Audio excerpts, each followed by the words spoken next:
नमस्कार, मैं विश्वनाथ भारती वर्ग 9th का विषय जो है सामाजिक विज्ञान में सोशल स्टडी में जो है हम लोग आज जो है अर्थशास्त्र का जो पढ़ना चाहेंगे। और इसमें पाठ जो है इसमें जो पॉइंट्स जो है भाग 1 और 2 और 3 का ही वर्णनात्मक भाव देखा जाए। बच्चों, आज जो है 9th क्लास में जो हम लोग इकोनॉमिक्स पढ़ेंगे, जिसको हम लोग अर्थशास्त्र कहते हैं। अर्थशास्त्र का शाब्दिक अर्थ क्या है? सबसे पहले जिस विषय का अध्ययन हम लोग करते हैं उस विषय के संबंध में जानकारी प्राप्त करना अति आवश्यक होता है। तो अर्थशास्त्र वास्तव में है क्या, इसके विषय में हम लोग को जानकारी प्राप्त करना है।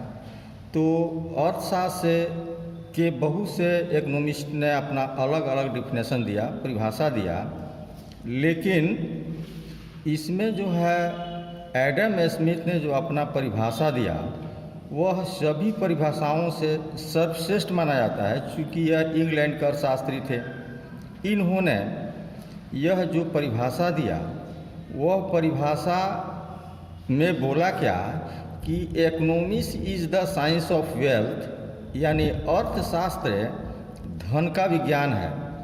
यानी अर्थशास्त्र के अंतर्गत जो भी बातों का अध्ययन अगर हम लोग करते हैं तो वे धन से संबंधित बातों का ही अध्ययन होता है।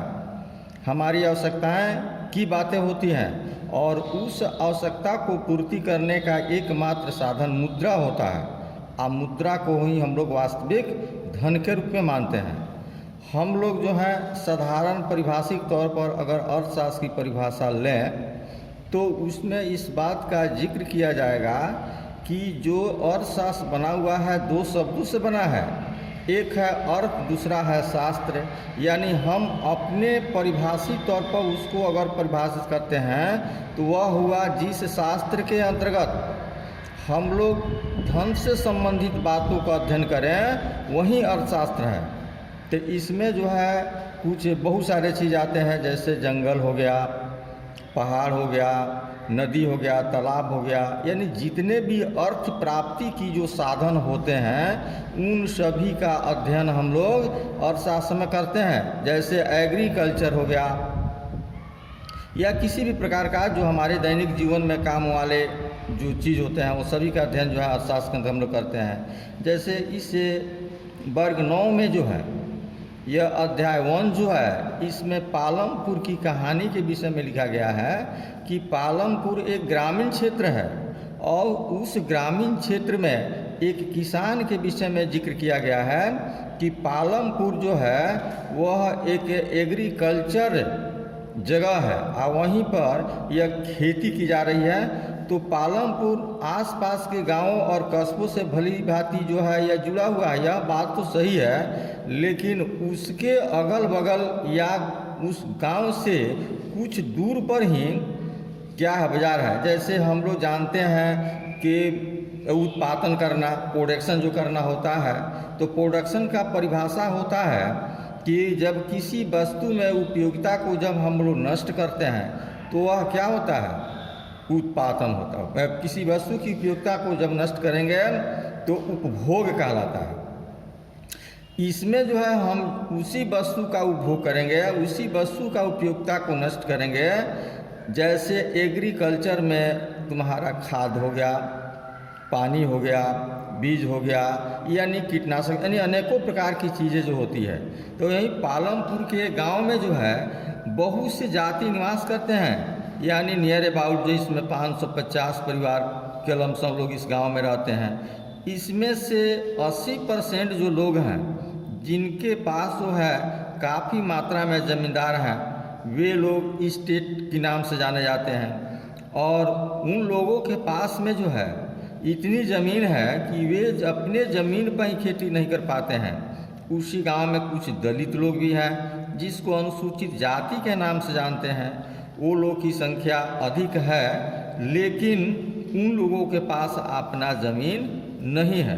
तो वैसे लोगों से जो है वो ज़मीन को लेकर वह बोते हैं और बोने के बाद जो है कर्ज लेकर या ऋण लेकर या जैसे भी हो वे बोएंगे, और जैसे ही प्रोडक्शन होता है उस प्रोडक्शन का जो है 1/3 भाग बेचकर उसी जमींदार को दे दिया जाता है जिसे इन लोगों ने ज़मीन लिया है।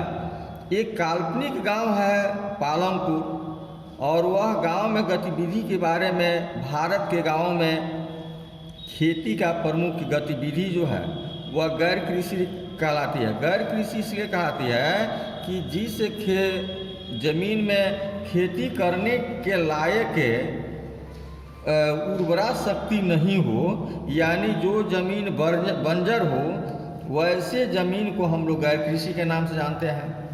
और उसमें जो है अधिकांशतः लोग बिजनेस व्यवसाय ही करते हैं, न कि खेती, चूँकि खेती करने के लायक ज़मीन वहाँ पर नहीं पाए जाते हैं। इसलिए इसमें जो है उत्पादन के रूप में हम लोग देखेंगे क्या कि उत्पादन का उद्देश्य ऐसे वस्तु और सेवाएं उत्पादित करना है जिनकी हमें आवश्यकता है, जैसे खाने के लिए अनाज, पहनने के लिए कपड़ा, के लिए हमारा कपास। तो इसमें सबसे पहले यह उत्पादन करने की जो प्रक्रियाएं चलती है, वह प्रक्रिया जो है उसमें प्रथम स्थान जो है भूमि का आता है। अगर कोई भी अगर हमें छोटे मोटे उद्योग बैठाना हो, छोटे मोटे कोई कारोबार करना हो, तो सबसे पहले हम लोग की भूमि की आवश्यकता होती है। जब तक भूमि नहीं होगा तब तक हम कोई भी छोटे मोटे कारोबार को नहीं कर सकते हैं। उसके बाद जो है श्रम आता है, जिसमें श्रमिक वर्ग के लोग आते हैं। कोई भी संस्थान हो, इंडस्ट्री हो या किसी भी प्रकार का जिसमें जो हमारी दैनिक जीवन में प्रोडक्शन करने से संबंधित जो भी कारोबार होता हो, तो उसमें जो है बिना श्रमिक के, बिना लेबर के जो है काम करना या उत्पादन करना संभव नहीं है। इसलिए दूसरा पॉइंट पर जो आता है वो आता है श्रम।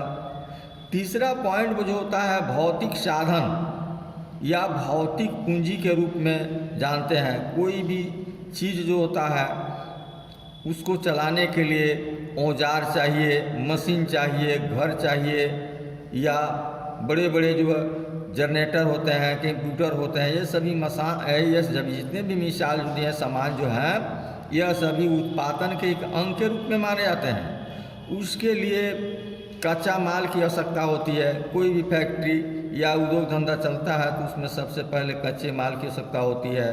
कच्चा माल से ही पक्का माल बनाया जाता है, और पक्का माल जब बन जाता है तो बनने के बाद जो है उस वस्तु को कहीं ऐसे मार्केट की खोज में आदमी निकलता है जहाँ पर वह बना हुआ वस्तु बिक जाए।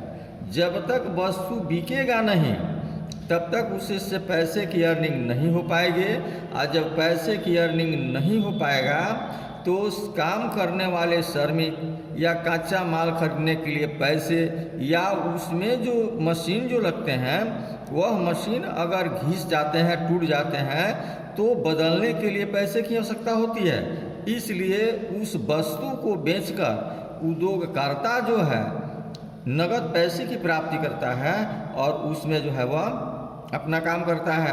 उसी प्रकार पालमपुर में खेती है, भूमि क्या है, स्थिर है। पालमपुर में खेती उत्पादन की प्रमुख क्रिया है, यानी सभी लोग क्या करते हैं कि उसमें जो है खेती ही करते हैं। काम करने वालों में 75% लोग जो हैं अपनी जीविका के लिए खेती पर ही आश्रित हैं, और खेतों से ही उत्पादन करते हैं। खेतों से ही अपने जितने भी जीवन में प्रयुक्त होने वाली जो वस्तुएं हैं उस वस्तु को प्राप्त करते हैं।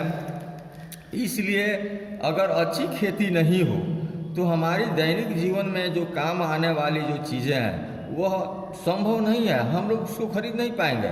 इसलिए अच्छी खेती करने के लिए जो है उर्वरा भूमि होनी चाहिए, भूमि में अधिक पैदावार करने की क्षमता होनी चाहिए। अगर वह अधिक क्षमता वाली ज़मीन नहीं है तो वह फसल का उत्पादन सही रूप से नहीं कर पाएगा। जिस प्रकार फसल पैदा की जाती है, जैसे सुविधाएं उपलब्ध होती है, उसी प्रकार यह पालमपुर के गांव को यह सभी प्राप्त है। और यह पालमपुर गांव जो है उत्तर प्रदेश के एक छोटा सा गांव है, जहां पर पालमपुर में समस्त भूमि पर जो है खेती की जाती है, कोई भूमि बेकार नहीं छोड़ी जाती है। बरसात के मौसम में जो है किसान जो है खरीफ का फसल जैसे बाजरा हो गया, ज्वार हो गया उगाते हैं। पौधों को पशुओं को खान चारे के रूप में भी प्रयोग किया जाता है। आलू की खेती की जाती है। सर्दी की मौसम में रबी की खेती की जाती है। यानी वहाँ पर जो है मौसमानुसार सभी प्रकार की खेतियाँ की जाती है। इसलिए पालमपुर जो है एक विकसित गांव बन गया है। पालमपुर में एक वर्ष में किसान जो है 3-3 फसलें का प्रोडक्शन करते हैं। पालमपुर में बिजली आ गई है। बिजली भी क्या है, खेती के लिए बड़ा ही महत्वपूर्ण चीज़ होता है। जैसे कुआं से पानी निकालना या पानी निकाल कर खेतों की सिंचाई करना, बिजली जो है जैसे नलकूप होता है, नलकूप से पानी निकाल कर खेतों को सिंचाई करना, यह सभी काम जो है बिजली के माध्यम से होता है। तो पालमपुर एक छोटा सा गांव तो है, यह बात सही है, लेकिन वहाँ पर खेती करने से संबंधित जितने भी संसाधन हैं वे सभी संसाधन वहाँ पर मौजूद हैं। एक आता है उसमें बहुविध फसली प्रणाली इसे किसको कहते हैं। जैसे तो इसके विषय में हम लोग देखेंगे कि यह भूमि के किसी एक टुकड़े में उपज बढ़ाने का सबसे अच्छा उपाय है, तरीका है। पालमपुर में सभी किसान कम से कम 2 फसलें जरूर पैदा करते हैं। कई दिन पिछले 15-20 साल से भी लोग वहाँ पर आलू की भी खेती करते हैं। जैसे बहुफसली कृषि का शाब्दिक अर्थ होता है, जैसे एक फसल खेत में लगा है, आलू जब हम रोप देते हैं, आलू के रोपने के बाद जो है जब आलू पर मिट्टी चढ़ जाता है तो उसके क्यारी में हम लोग मकई को खेती कर देंगे या किसी साग सब्जी का खेती कर देंगे। जैसे मकई कटेगा, साग सब्जी या आलू तैयार हो जाता है, या उसमें जो क्यारी बन जाता है उसमें जैसे टमाटर लगा देंगे। तो यह एक साल में और एक बार में जो खेती की जाती है, एक साथ में अनेकों फसल का जो प्रोडक्शन किया जाता है, उसी को हम लोग बहुफसली के नाम से जानते हैं। लेकिन यह कब होगा, जब तक खेती से संबंधित, कृषि से संबंधित वो जगह विकसित नहीं होगा। तो विकसित होने के नाम पर वहाँ पर जो है किसान जो है आधुनिक तरीके, जैसे पुराने पद्धति से हम लोग खेती करते थे पहले, तो पुराने पद्धति से खेती करने का मतलब ये हो गया कि जैसे हल बैल हो गया, हल बैल से खेती करते से प्रोडक्शन बहुत कम होता था। लेकिन आज जो है हम लोग देखते हैं क्या कि नए जो है टेक्निक ढंग से जो है खेती की जाती है। ट्रैक्टर आ गया है, यानी कटाई, बुआई, सिंचाई या जितने भी चीज़ जो हैं सभी जो है ट्रैक्टर के माध्यम से या आधुनिक मशीन के माध्यम से किया जा रहा है, जिसके कारण आज प्रोडक्शन जो है काफ़ी मात्रा में बढ़ गया है। पहले लोग अनाज के बगैर खाए बिना मर जाता था, लेकिन आज जो है जनसंख्या उससे कई गुना बढ़ गई है। ज़मीन वही है, लेकिन टेक्निकल ढंग से खेती करने का मतलब यह हुआ कि आज जो है किसान जो है काफ़ी आत्मनिर्भर हैं, किसी को कोई भी खाए बिना नहीं मरता है। यही जो है पालमपुर की कहानी है। पालमपुर की बगल में कृषि मार्केट है, जहाँ पर जो है लोग वहाँ पर अपने उपज को बेचते हैं, बेचने से अर्थ की प्राप्ति करते हैं, और वह अर्थ जो है अपने ऋण की चुकाने के बाद जो है जो पैसा बच जाता है वो अपने बैंक बैलेंस भी कर देते हैं और खाने भर का ज़मीन को भी रख लेते हैं। पालमपुर जो है उत्तर प्रदेश का ये गांव है, और वह गांव जो है अति विकसित है। बच्चों आज इतना ही, इसमें बहुत सारे प्रश्न हैं, वह प्रश्न को बना करके लाना है। जैसे ही विद्यालय खुलेगा प्रश्न को चेक किया जाएगा। Thank you.